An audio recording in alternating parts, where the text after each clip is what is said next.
ఈ మధ్యలో ఇంకో ఇన్సిడెంట్ ఏమైందంటే, నేను అన్న ఒక పర్టికులర్ లొకేషన్లో ఉన్నప్పుడు జస్ట్ ఒక ఫ్యూ మీటర్స్లో బాంబ్ బ్లాస్ట్ అయింది. అంటే ఎలా, ఎవరు పెట్టారు? ఇన్సర్జెన్సీ అండి ఆ టైంలో.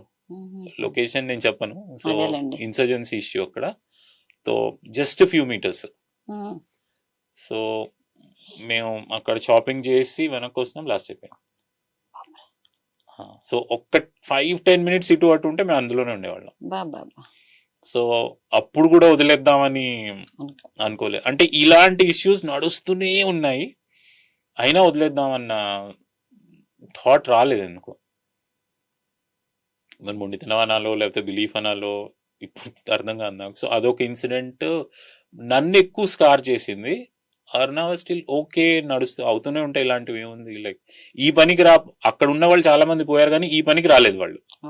అంటే ఎక్స్ట్రీమ్ ప్రాక్టికాలిటీ. ఇప్పుడు మనం ఈ పనికి వచ్చాం కానీ వాళ్ళైతే పాపం ఇక అక్కడ ఉండే వాళ్ళు పోయారు కదా. సో పేరెంట్స్ కి అప్పటికి మెల్లమెల్లగా ఇండైరెక్ట్ ప్రెషర్ స్టార్ట్ అయింది.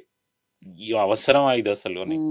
తిండి లేని, అట్లీస్ట్ ఇంట్లో నాకు మదర్ దగ్గర ఇంట్లో తిండి లేని అసలు ఇంత అవసరం అని. కానీ ఫోర్స్ లేదు అమ్మ దగ్గర నుంచి ఎప్పుడు. జస్ట్ డిస్కషన్, ఫోర్స్ ఎప్పుడు లేదు. మానేసి అది చేయకు అది చేయగల అని. సో ఇలాగా 5-7 years ఇలాగే నడిచిందండి. If I remember 2006 to 2013-14, 7-8 years.